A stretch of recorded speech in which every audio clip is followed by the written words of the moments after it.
Il y a 3 choses qu'une femme est capable de réaliser avec rien, écrivait le poète américain Mark Twain dans une pulsion misogyne. Un chapeau, une salade et une scène de ménage. Plus que tout autre ornement, le chapeau est pour moi la quintessence de la Belle Époque, cette période marquée par un nombre important de progrès tant technologiques que sociaux, mais aussi par un grand souci d'élégance. Alors vous ne vous étonnerez pas si la majorité des peintures que nous verrons datent de cette même époque épique, qui fut celle de la douceur de vivre dans un pays doté de toutes les qualités appropriées. Pour autant, la Belle Époque n'a pas inventé le chapeau, comme on peut le vérifier dans la peinture avec cet artiste du siècle d'or néerlandais que l'on considère aujourd'hui comme un maître du baroque. Nombre de portraits féminins de Van Dyck le confirment, dont celui d'Henriette Marie de France, épouse de Charles Ier d'Angleterre, celui-là même qui avait invité le peintre flamand à rejoindre sa cour. Les grands portraitistes anglais du pré-romantisme, tels Reynolds, qui en a peint plus de 2000, n'ont pas craint d'user du chapeau dans leurs portraits à forte investigation psychologique. Leur compatriote Thomas Lawrence fut leur digne héritier. Il avait d'ailleurs été introduit à la cour d'Angleterre par Reynolds. Pour avoir admiré ses tableaux de près, je peux vous dire que sa touche est époustouflante. Il avait été précédé, dans la légèreté et la virtuosité, dans la frivolité diront certains, par l'incomparable Élisabeth Vigée-Lebrun. J'échange tous ces portraits officiels de Marie-Antoinette contre ce seul autoportrait. Ce tableau iconique a été peint par un Monet trentenaire, 1 an avant la première exposition impressionniste. Sous le chapeau de paille rayonne Camille Doncieux, le premier grand amour du peintre. 1 an plus tard, c'est Édouard Manet qui croque à Argenteuil la même femme et le même enfant, auquel il adjointe un Claude Monet jardinant, son autre passion, préfigurant le domaine de Giverny.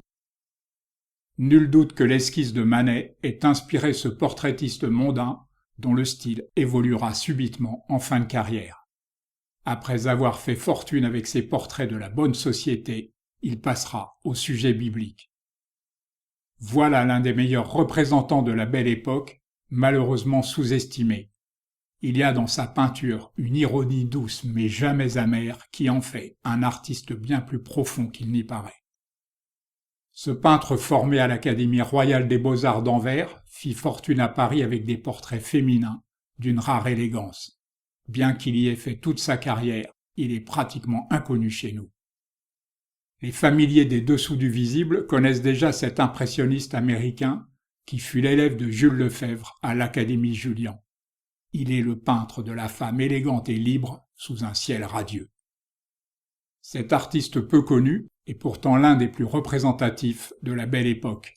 Pour des raisons que je m'explique mal, vous trouverez plus facilement des informations sur lui en anglais qu'en français.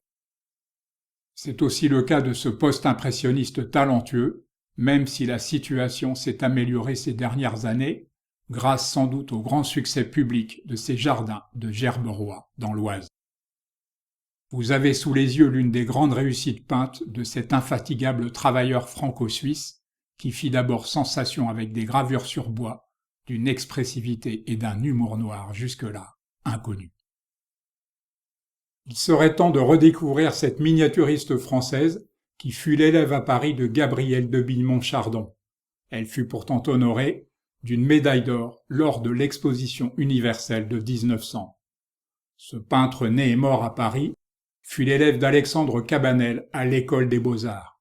Malgré un talent évident dans cette œuvre qui évoque vaguement Eugène Carrière, il est totalement inconnu dans son propre pays.